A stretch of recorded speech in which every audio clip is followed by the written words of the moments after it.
Last episode में हमने देखा था कि जिनू अपना रिवैक्यूएशन करने आया था। वो देखता है कि यहाँ पे काफी सारी प्रेस आई हुई है। वो मन में कहता है क्या प्रेस को पहले पता चल चुका है कि क्या हुआ है? मुझे नहीं लगता, क्योंकि कोई मुझे पहचान नहीं रहा। आगे वो कहता है अब मैं हंटर एसोसिएशन की बिल्डिंग के अंदर कैसे जाऊँ? जिनू अंदर जाने की तो कोशिश करता है, लेकिन उसे एक सिक्योरिटी गार्ड रोक देता है। वो उसे कह रहा होता है कि क्या तुम एसोसिएशन के लिए काम करते हो? तुम इन रिपोर्टर्स को नहीं देख रहे क्या? ऐसे उनके सामने से तुम नहीं जा सकते। जिनू उसे कहता है मैं ऐसे यहाँ पे नहीं आया हूँ, मेरी यहाँ पे अपॉइंटमेंट है। लेकिन फिर भी वो सिक्योरिटी गार्ड जिनू से कहता है अभी अंदर जाना मना है, चलो वापस चले जाओ। ली मिसंग मन में कह रहा होता है ये गधा कौन है? मैं तो चाहता हूँ कि सिक्योरिटी गार्ड इसे लात मार के निकाल दे। सिक्योरिटी गार्ड जिनू पे चिल्ला के कहता है तुम्हें अंदर जाने की परमिशन नहीं है। तभी पीछे से मिस्टर गोगोनी आ जाते हैं और वो उस गार्ड से कहते हैं आखिर तुम्हें किसने कहा कि उसे अंदर जाने की परमिशन नहीं है? वो लड़का मेरा गेस्ट है। फिर वो ली से कहते हैं मिस्टर ली तुम जानते हो ना तुम्हें यहाँ पे प्रेस रखने की परमिशन किसने दी है? मिस्टर ली एकदम से पैनिक हो जाता है और वो कहता है कि हाँ मुझे पता है सर। फिर मिस्टर गो और जिनू अंदर जाने लगते हैं। ये देख के प्रेस वाले कहने लगते हैं कि आखिर वो कौन था? चेयरमैन उसके साथ एसोसिएशन के अंदर क्यों गए हैं? क्या किसी को पता है कि वो कौन है? इनकी बातें सुन के मिस्टर ली को काफी ज्यादा गुस्सा आ जाता है। वो कह रहा होता है कि उसकी हिम्मत कैसे हुई मेरा शो बिगाड़ने की। फिर वो सिक्योरिटी गार्ड से कहता है कि उसके बारे में पता करो जो अभी चेयरमैन के साथ अंदर गया है। मैं भी तो देखूं वो कितना ग्रेट है। सिक्योरिटी गार्ड करता है ठीक है। आगे हम देखते हैं कि ली पर से सभी रिपोर्टर का ध्यान हट चुका था। वो बहाना बना के सीधे एसोसिएशन के अंदर जा रहा होता है, लेकिन जुनजुल और दो एजेंट उसे रोक देते हैं। वो उसे कहते हैं कि तुम्हारा इवैक्यूएशन का टाइम निकल चुका है। अभी दूसरा हंटर रिवैक्यूएशन कर रहा है और ये रिवैक्यूएशन 11 बजे तक चलेगा। तब तक किसी को भी अंदर जाने की परमिशन नहीं है। ये सुन के मिस्टर ली काफी ज्यादा शॉक हो जाता है। वो अपने मोबाइल में टाइम चेक करता है और 10 बजे थे। ये देखकर वो मन में कहता है क्या मुझे अभी भी आधा घंटा रुकना पड़ेगा? कोई दूसरा अवेक हुआ हंटर यहाँ पे आया है। ये वही हंटर हो सकता है जिसे चेयरमैन खुद अंदर लेके गए हैं। मिस्टर ली जिनचुल से कह रहा होता है रिपोर्टर्स पहले से ही यहाँ पे आ चुके हैं और मेरा इवैल्यूएशन 11 बजे रखा है, तो मुझे अभी अंदर जाना होगा। इसके बारे में तो चेयरमैन को भी पता है। क्या फिर भी तुम मुझे अंदर जाने से रोकोगे?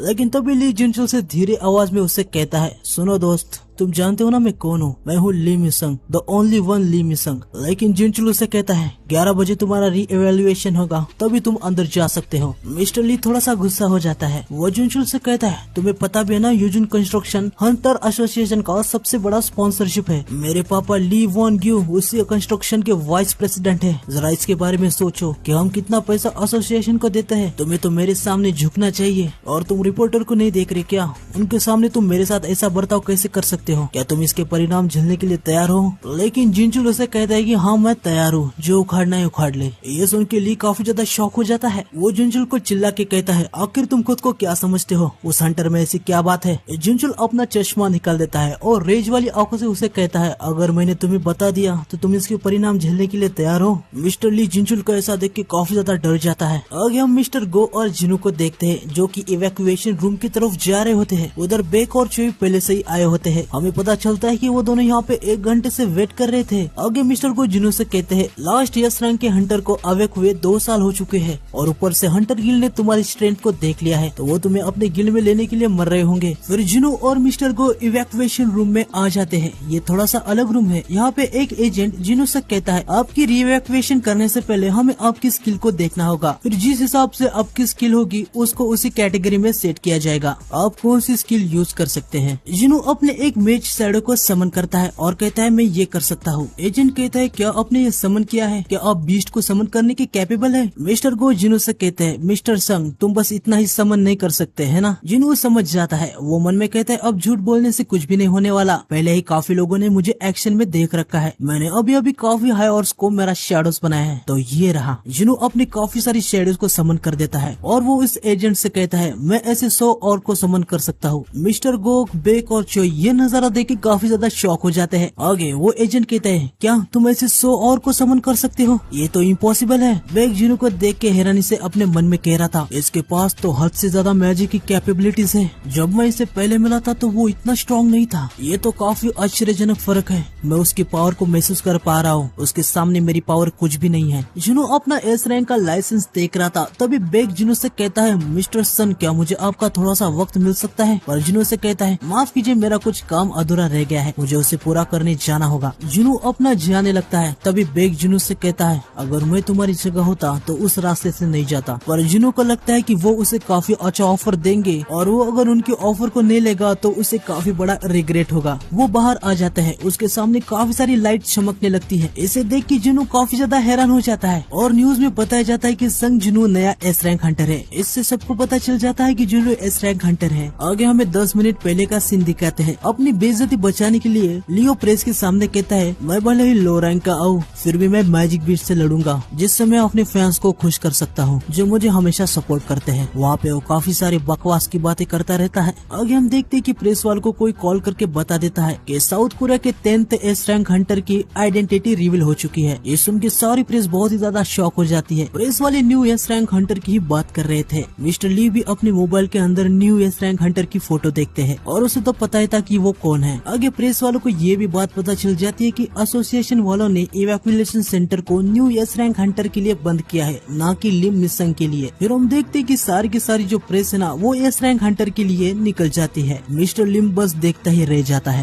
एसोसिएशन के मेन एंट्रेंस गेट के सामने प्रेस वाले न्यू एस रैंक हंटर के बारे में पूछ रहे होते हैं। मिस्टर ली की हालत काफी ज्यादा खराब हो जाती है। वो कह रहा था कि आज ही के दिन नए एस रैंक हंटर को आना था। आगे हमें माइन के लीडर को दिखाते हैं जो अपने मोबाइल में जुनू की फोटो देख के कह रहे होते कि जुनू न्यूज के अंदर क्या कर रहा है। तभी वो तगड़ा बंदा कहने लगता है मुझे तो पता ही था, उसने जब मुझे पहली बार घूट के देखा था तभी से मुझे उस पे शक है। आखिर उसने क्या क्राइम किया है। लीडर तगड़े बंदे को वो न्यूज दिखाता है। उस न्यूज को देखकर तगड़ा बंदा लूला हो जाता है। हर कोई जुनू की ही खबर को देख रहा था। यू जुनू के पापा को भी ये बात पता चल जाती है। वो कहते हैं कि एसोसिएशन ने अभी ऑफिशियली स्टेटमेंट दिया है जिसमें जुनू एक एस रैंक मेज टाइप हंटर है। यू जुनू भी वही होता है। उसके पापा उससे पूछते हैं क्या तुम उसे रिक्रूट कर पाए। यू जुनू ने कहता है पापा मुझे माफ कर दो, मैं उसे मना नहीं पाया। जुनू ने मुझसे कहा कि वो अपना खुद का गिल्ड बनाने वाला है और उसने मुझे ये भी कहा है अगर मैं तैयार हूँ तो वो मुझे अपने गिल्ड का वॉइस मास्टर बनाने के लिए भी तैयार है। ये सुन के यू जुनू के पापा काफी ज्यादा हैरान हो जाते हैं। आगे वो यू जुनू से पूछते हैं कि क्या तुम्हें पता है हमने यूजिन गिल्ड को क्यों बनाया है। यू जुनू कहता है क्योंकि हंटिंग बिजनेस में काफी ज्यादा प्रॉफिट मिलता है। उसके पापा उसे कहते हैं अभी मेरे पास इतना पैसा है कि कई जन्मों तक कम नहीं पड़ेगा। तुम्हें लगता है थोड़े पैसे कमाने के लिए मैं इन मेजर गिल्ड से झगड़ा कर रहा हूँ। यू जुनू पूछता है तो आखिर रीजन क्या है। उसके पापा कहते हैं हम सबकी रक्षा करने के लिए। आज के दिन के हंटर काफी तेजी से और भी ज्यादा स्ट्रांग होते जा रहे हैं। आगे जाके एक ऐसा भी टाइम आएगा एक हंटर की ताकत इतनी ज्यादा होगी कि वो पूरे देश की फोर्स से भी भिड़ सकता है। इनको नेशनल लेवल के हंटर्स कहा जाता है। एक एस रैंक का हंटर इसके सामने बच्चे जैसा है। ये नेशनल लेवल के हंटर उनसे काफी ज्यादा स्ट्रांग होते हैं।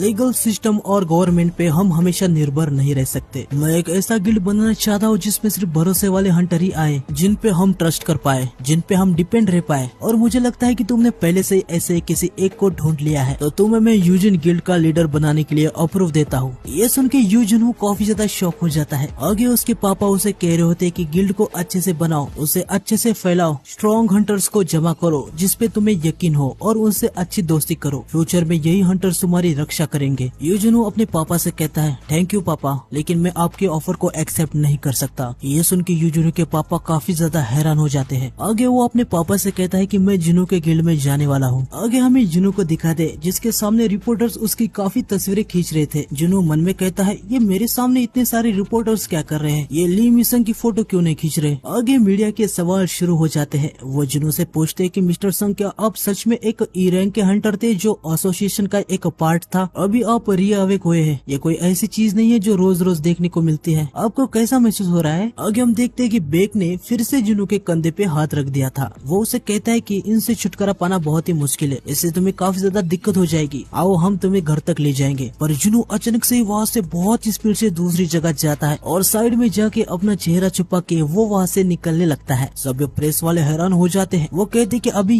ये क्या हुआ। आगे हम देखते हैं कि मिस्टर चोई मिस्टर बेक से कहते हैं वो एक मिच टाइप का हंटर है, फिर भी उसके पास शारीरिक एबिलिटीज भी काफी ज्यादा एक्सेलेंट है। लेकिन मिस्टर बेच उसको कुछ भी जवाब नहीं देते क्योंकि वो जुनू की स्पीड को देख के काफी ज्यादा हैरान थे। वो मन में कहते हैं कि वो काफी ज्यादा फास्ट है, बहुत ही ज्यादा, इतना फास्ट कि मेरी आंखें भी उसे देख नहीं पाई। मुझे पहले से पता था कि वो स्ट्रांग है, लेकिन ये बात स्ट्रेंथ की नहीं है। अभी जिस तरीके से वो हिला, मैंने इवेल्युएशन रूम में उसके माना के लेवल को महसूस किया था। लास्ट टाइम जब मैं उसे मिला था, अब वो तब से भी ज्यादा स्ट्रांग बन गया है। मुझे पक्का है कि नहीं कि संग जुनू अभी भी हमसे ज्यादा पावरफुल है। बेक पीछे मुड़ के जाने लगता है। वो फिर से मन में कह रहा होता है कि उसकी रिअवेकिंग तो अभी अभी हुई है, तो इतना जल्दी वो इतना स्ट्रांग बन जाए इसका कोई भी सेंस नहीं बनता। आगे बेक काफी ज्यादा ही शॉक हो जाता है। वो कहता है कि शायद वो रिअवेक हुआ ही नहीं, शायद वो एक ऐसा हंटर है जो लगातार लेवल को अप कर सकता है। आगे हम डोंग्स को भी देखते हैं, वो भी न्यूज देख रहा होता है और उसे भी पता चल जाता है कि जुनू जिंदा है और वो एक एस रैंक का हंटर बन गया है। फिर हमें जुनू को दिखाते हैं जो कि हंटर के मार्केट में आ जाता है। वहाँ वो एक सेलर को ऑर्ब ऑफ ओवराइज दिखाता है। उसे देख के वो सेलर कहता है, मैंने आज तक काफी सारे आर्टिफैक्ट देखे हैं पर आज तक ऐसा रेड क्रिस्टल बॉल मेरे पास कभी नहीं आया। मुझे तो यकीन ही नहीं हो रहा कि इस मैजिकल ऑर्ब की एम्प्लीफिकेशन रेट 100% है। सबसे फेमस आर्टिफैक्ट भी 50% से ही एम्पलीफाई करता है। मिस्टर जोई इसके लिए काफी पैसे देंगे। आगे वो सेलर जुनू से कहता है कि ये तुम्हें कहाँ से मिला। जुनू उनसे कहता है कि मुझे ये डंजन के अंदर से मिला। सेलर मन में कह रहा होता है, क्या सच में ऐसे आर्टिफैक्ट डंजन के अंदर होंगे भी। आगे वो जुनू से कहता है कि क्या आप उसे ऑक्शन में रखना चाहेंगे, ये पक्का अच्छे प्राइस में बिकेगा। जुनू कहता है कि हाँ, मैं इसके बारे में सोच रहा हूँ। जुनू मन में कहता है कि मुझे जल्दी से डंजन को क्लियर करना है ताकि मैं हॉली ऑफ वाटर को बना सकूं। उसके लिए मुझे एक ऐसा आर्टिफैक्ट चाहिए जो कासल के अंदर की फ्लेम से मुझे प्रोटेक्ट करे। जुनू सेलर से पूछता है कि मुझे एक ऐसा आर्टिफैक्ट चाहिए जो मुझे आग से बचाए। क्या कोई ऐसा आर्टिफैक्ट सेल पे है। सेलर थोड़ा सा सोचने लगता है। जुनू कहता है कि क्या ऐसे आर्टिफैक्ट को ढूंढना मुश्किल है। सेलर कहता है बिल्कुल भी नहीं, बल्कि ऐसे आर्टिफैक्ट तो आराम से मिल जाते हैं। जुनू उनसे कहता है कि पर मुझे तो ऑनलाइन नहीं मिला। सेलर उसे कहता है कि उस टाइप के आर्टिफैक्ट काफी ज्यादा महंगे होते हैं, ज्यादातर वो इंटरनेट पे सेल करने के लिए नहीं रखते, लेकिन ऑफलाइन अगर उसको आप ढूंढ रहे हो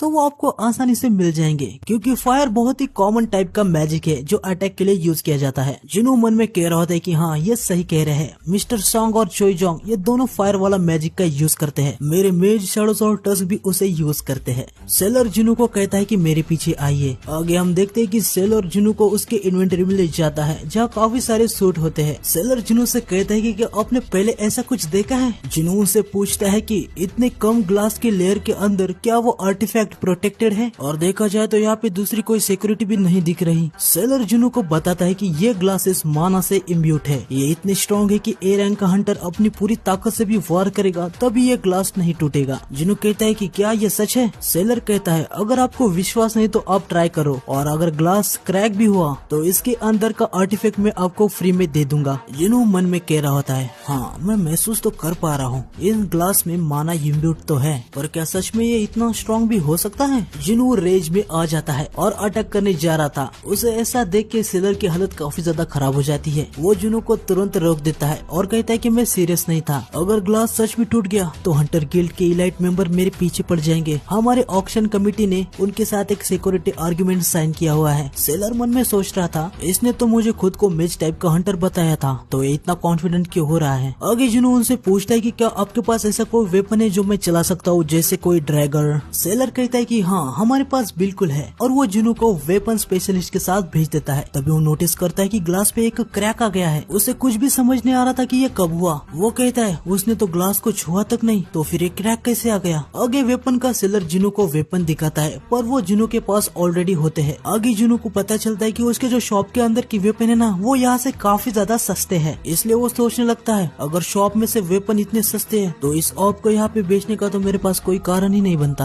आगे हमें वर्ल्ड गिल्ड में दिखाते हैं जहाँ बेक अभी भी जुनू के बारे में ही सोच रहा था। वो कहता है कि क्या ये पॉसिबल है, एक हंटर जो लगातार लेवल अप कर सकता है। मैं जब अपने इनलाइनमेंट स्टेट में होता हूँ तो मैं अपने दुश्मन की स्किल को देख सकता हूँ और मैं उनकी पावर लेवल को भी महसूस कर सकता हूँ। मुझे पक्का यकीन है कि जब मैं संग जुनू को रेड गेट पे मिला था तब वो अभी से वीक था। मैं भी कितना नादान हूँ, उसके जैसा कोई स्ट्रॉन्ग दूसरों के गिल्ड में क्यों ही ज्वाइन होगा। वो तो खुद ही अपना गिल्ड बना सकता है। अब इससे कोई फर्क नहीं पड़ता कि देश में कौन सा गिल्ड नंबर 1 है या 2। अगर वो लगातार स्ट्रॉन्ग बन सकता है तो वही हमेशा नंबर 1 रहेगा। चोई और मैं उसके पीछे लग के बस खुद का टाइम वेस्ट कर रहे हैं। आगे हमें जुनू के अपार्टमेंट को दिखाते जहाँ उसके अपार्टमेंट के नीचे काफी सारे रिपोर्टर आ चुके थे। वहाँ पे मिस्टर आहन और वो लेडी भी जुनू से मिलने आई थी, पर अभी उन्हें लगता है कि इतनी भीड़ में वो उससे नहीं मिल पाएंगे। जिना ऊपर से रिपोर्टर को देख रही थी। वो जुनू से कहते कि रिपोर्टर तो अभी भी बिल्डिंग के नीचे है। प्रेस वाले जिन्हा की भी फोटो निकालने लगते हैं। वो तुरंत छुप जाती है। जिन्हू जिन्हा से पूछता है क्या मैं नीचे जाके उनसे कहूँ कि यहाँ से चले जाए। जिन्हा कहती है नहीं ऐसा मत करो, तुमको पहले ही इंटरनेट पे काफी ज्यादा हेट वाले कमेंट आ रहे हैं, आग को और बढ़ाने की कोई जरूरत नहीं है। जिन्हू उसे कह रहा होता है कि मैंने ऐसा क्या किया जो मुझे हेट कमेंट मिल रहे हैं। जिन्हा उसे बताती है तुम्हें याद नहीं, तुमने रिपोर्टर को कुछ भी कहे बिना वहाँ से निकल गए। वैसे भी जाने दो, मुझे इन लोगों के बारे में चिंता करने की कोई जरूरत जरूरत नहीं है और तुम्हें भी नहीं करनी चाहिए। तभी दरवाजे पे रिंग बजती है। जुनू को थोड़ा सा गुस्सा आ जाता है। वो कहता है कि अभी वो सामने के दरवाजे की रिंग भी बजा रहे हैं, उनको सबक सिखाना ही पड़ेगा। जिन्हा पीछे से डरते हुए कहती है, नहीं जुनू ऐसा मत करो। जुनू दरवाजे को खोल देता है और बाहर कोई और नहीं बल्कि यू जुनू होता है।